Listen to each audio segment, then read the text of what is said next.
Hi, my name is Rakesh Dhareshwar, and I've been a wildlife photographer for over 2 decades. Over the years, the forests have taught me patience, light has taught me humility, and photography has introduced me to some very interesting friends. Some of them were simple to understand, some of them took years, and then there was one person who I tried to avoid completely, the histogram. For the longest, we had a love hate relationship. I would see it on the back of my camera. I would see it while reviewing my RAW files, my JPEG files. I would see it inside the editing software I used to use, and I still ignored it. But here's what I eventually realized. If I didn't make friends with the histogram, I would automatically become friends with underexposed images, blown highlights, lost shadow details, and hours of unnecessary correction in post processing. In wildlife photography, we don't get a second chance. Light changes, animals move, birds fly away, moments disappear. So, understanding exposure is not optional, and the histogram is the most honest tool that tells you the truth about your image, whether you like it or not. So, in this tutorial, we are going to get introduced to histogram, and then in the future tutorials, I will ensure that I explain how to use it on field. But today, we will just learn about what a histogram really is, how to read it correctly, how it relates to exposure, highlights, and shadows. And by the end of it, I am hopeful that you will not fear the histogram anymore like I did. You'll rely on it. So let's begin and finally get to know one of the most important friends in photography, the histogram.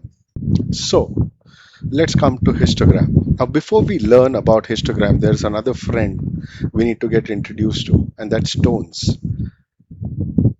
What is a tone? Tone is basically your light from darkest to the lightest. So basically black to white and all the colors in between. So if it is no color or if it is a combination of red, blue, and green, then you will get a grayscale. And this is exactly what we have, black to white and all the tones in between. Now, if I, you know, divided this into 256 different parts because this is a 8-bit image. So from 0 to 255. Now, if I check what is in between, it's 128. Now, 0 being completely black, 255 being completely white, that it cannot go whiter than that, or at 0, you cannot go darker than black, right? That's the absolute black we have. Then we talk about the perfect gray, which is 128, which is a mid-tone, exactly in between the darkest black and the brightest white. Now we divide it further, we get 64 in between 0 and 128, and then 192 in between 128 and 255. Now these divided further, so from 0 to 64 we have the darkest parts, and from 192 to 255 we have the brightest parts. But from 64 to 192 is what we call as mid-tones, the middle tones which have visible detail in between. They are not as dark as black or as bright as white. From 0 to 20 we kind of call it black because there is hardly any detail you can see. It is a lot of contrast. You will need a very bright monitor to actually see detail there. So those are the blacks. And from 235 to 255, if you see, it's almost white. But there is something from 20 to 64 which is dark, but there is a visible detail there, and those are called as shadows. Similarly, from 190 to 235, it's bright, but there are visible details there, and hence it is called highlights. So black being 0 to 20, shadows from 20 to 64, midtones from 64 to 192, highlights from 192 to 235, and whites from 235 to 255. Remember, the absolute white and the absolute dark are basically 0 and 255. And these are called the luminosity channel. So basically, luminosity means the amount of light or the kind of light which is there in the scene, and it comes from dark to white. Okay, dark to bright or black to white. Now these will also translate into different colors. This is the same theory which will be there for, say, a red channel. Why? I will explain why I'm taking red and then blue and green. So even, if you see, the darkest red will be black. The brightest red will be just red. Okay. Then we have green, which is similar, black to kind of the brightest green. Anything beyond, and it will go outside the gamut of what we can see or we can capture. Similarly, with blue channel, from black to the brightest blue, and this is what we have it. Now, what is the relationship between these, the black and the white, and these colors? The fact is that all the colors are made up of three colors. Those are the primary colors. That's red, green, and blue. Now, if you add, say, 255 of blue, 255 of green, and 255 of red, you'll get white. Similarly, if you add 0 of blue, 0 of green, and 0 of red, you'll get black. So and then all the colors in between, we have almost 1.67 billion colors. How did we arrive at that? 56 of red multiplied by 256 of green multiplied by 256 of blue will give us 1.67 billion colors, different colors which are made up of just R, G, and B. Even, the monotones, right from black to white. Now, if I have to describe these colors into numeric values, then how do I do this?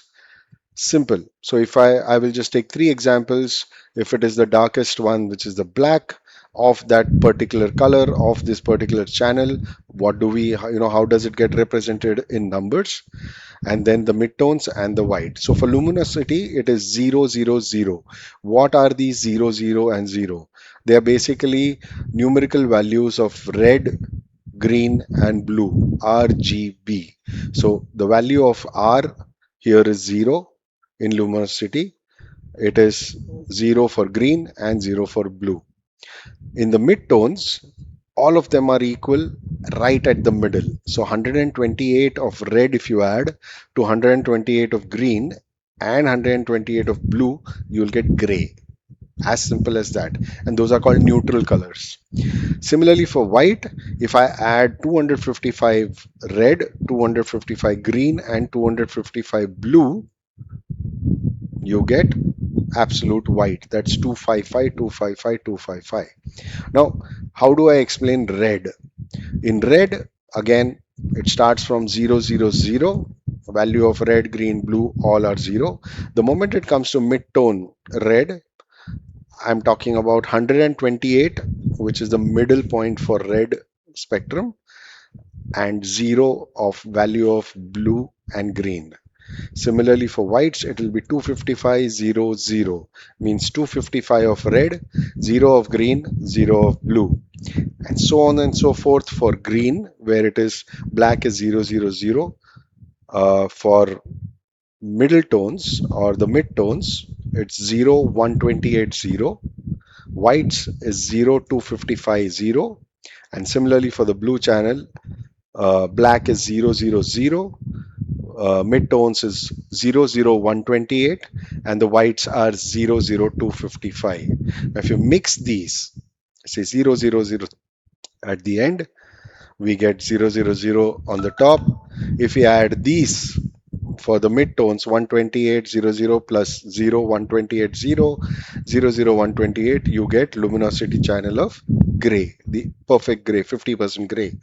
And for whites, The same case, you add 25500 plus 02550 and 00255, you get 255, 255, 255, which is white. So you realize that black and white are nothing but addition of red, green, and blue channel, and in between lies 1.67 billion colors in between 0 to 255. So understanding tones, now let's come to histogram. Why do we have a graph whenever we, kind of take an image with our camera and then we kind of see it? There is a histogram if we have, put on the information button. Then we get it onto a computer to process it, and almost each and every software will have a histogram panel. Now, he must be a very, very important one to have, to kind of be there for you everywhere. And yet we sometimes just ignore him. And that's to our peril. And I will explain how. So we take the same base for luminosity. I'm not taking the red, green, and blue channel in histogram. I will tell you exactly what does mean in the next tutorial. So there is from 0 to 255. We're talking about black to white, all of the tones in between. We know what the mid tone is. It's 128. We know where the highlights are. 192 to 235 is the highlights. 20 to 64 is the shadows, and so on and so forth. Now, this line, the x-axis, represents the tones from 0 to 255. So there are 256 different lines which will tell you, about the tones in your image. But how do they tell it? They tell us by mapping on all your pixels onto this small graph. So if you have something which is black, it will appear in this zone. It will appear here. There are some mid-tones, right? They will appear somewhere here, right? Depending on their brightness or their darkness value. If there are some shadows, they will come here. And maybe you do not have highlights or whites, great. So your histogram will look somewhere, like this. And all of this, all the pixels were kind of filled, means that there are that many pixels in that range, right? So here it is. I mean, like, this is, people say this is a perfect histogram. I would kind of contest it because there is nothing called a perfect histogram. It just tells you whether you've kind of gone beyond 255 or beyond zero.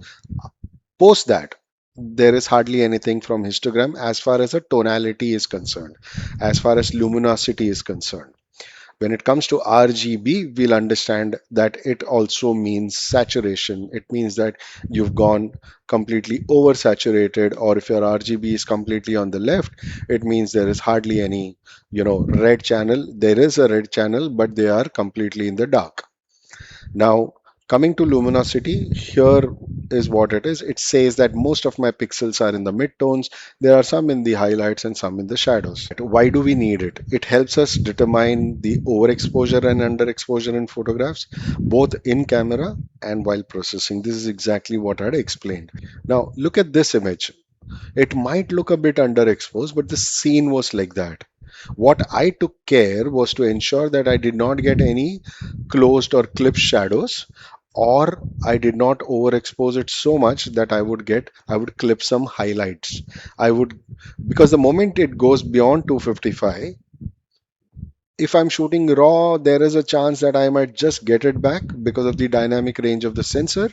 But if I'm shooting a JPEG or something, and if it goes beyond 255, the chances of getting back those details is extremely low. So it's always better to check your camera histo when you're shooting in tricky conditions to ensure that you've either not burnt the highlights or you've kind of not have close the shadows. So two things very, very clear.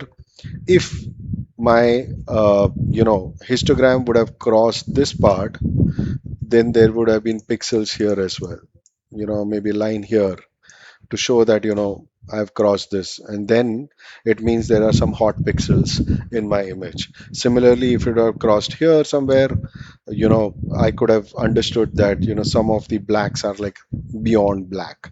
And that is what we do not want. We want the range to be within 0 to 255. When I said that, the earlier one was not the perfect histo, you'll realize in this image, this is an image which I was shooting to the right, high key image of the ibises, but I needed to take care again uh, that I do not go beyond this. So if you see, all the whites are within 255, in fact much within 255, and there is nothing as far as midtones. It starts from here, goes up to here. So all the image is perfect. It is showing a high key image which I wanted to showcase, and there is nothing more which I want from the image. And this for me is a perfect histo as far as my scene is concerned. Because I mean, like, the point is that if there are no pixels in midtones, it will not show up. It's as simple as that. So let's go to the next example where we show that there is a lot of midtones in this image, it being a gray hornbill. Now, if you see that this is still left of the histogram, the reason is that there is a huge amount of dark pixels here, right? These are all quite dark, and these are what are represented here. There is a bit of mid-tone here, and those actually come from these gray pixels here. You see? And there is hardly any white. I mean, like, there's some parts here, could be the highlight from here and stuff like that, but nothing much. There's these are also midtones basically. So there are these various parts. You can actually read an image through a histo and vice versa, right? It's an amazing thing once you have an understanding of histogram, when you're shooting and when you're processing, and you'll realize that you cannot go wrong. So even if your computer or your camera screen actually lies about the image, say suppose for example you've taken your screen brightness to be -2, uh, and then you're seeing an image and it appears too dark, but when you go into the computer and then you see it was a perfect image, if you would have checked the histogram, it would have shown that it was a perfect image. You would have realized that you had not done anything wrong as far as the image was concerned. Maybe viewing it, it might have been a different story. So be very clear about, the moment you get into a new scene and you're shooting, just try and chimp at least one image with the histogram to see if everything is fine, and then go ahead, because you do not want to take 10-15 images and realize that, oh, I was completely off. There have been cases where I've accidentally had +2 exposure compensation for a previous scene, forgot to kind of bring it back to 0, and I tried shooting in a bright space and my image was completely washed out. If I would have checked, I made 7 images, all of them gone. If I would have checked it much before the histogram after I shot the first one, I would have realized that something is wrong. And I would have checked if there is an exposure compensation or something like that, which I would have accidentally taken up. Right? So it always helps you. It's a friend. See, this is more of a normal image which has a lot of midtones and shadows going on. So if you see these amount of shadows, they definitely come from here, this part. There are some places here. All of these places are shadows. There is a huge amount of midtones which are there, probably from this bird itself. There are some gray here, and then there are some spaces here from 192 to 255, probably from here, which are bright pixels, somewhere from here, and all of these, right? And some also from the catch light for sure. So all of these, I mean, like, you can kind of identify where it is reading the pixels from. We'll come to that in another tutorial too, on how to use the histogram in a camera. This is more about introducing you to our friend, the histogram. And then we see the last one here. If you see, again, I mean, like, I've actually gone beyond zero or less than zero. I've actually closed a lot of shadows, but that is what I intended. I have my midtones properly. The Taj Mahal, I did not want a lot of details here. I could have done that in post processing as well, but my thing was perfect. For me, this is a perfect histogram. I was very clear. I wanted to ensure that the Taj is center stage, it is framed properly, and I make the best image I can possibly. And with that, there are some pro tips. So if you clip shadows, you know, beyond zero, uh, slightly, there is a chance you might be able to recover it. If you clip highlights, there is again a chance of getting it back just about so much as long as you're shooting in raw. But if you kind of blow it, or if you can completely close it, it's gone. That image is gone. I mean, you will see a dark patch if the shadows are completely closed, and you'll see a white patch how much ever you bring down the exposure or whatever in post processing. So always ensure that you check the histogram, especially when you're shooting in tricky conditions, when there is a lot of dynamic range in the image, from dark to whites. So with that, thank you very much, for listening. If you've been watching it till here, thanks a lot.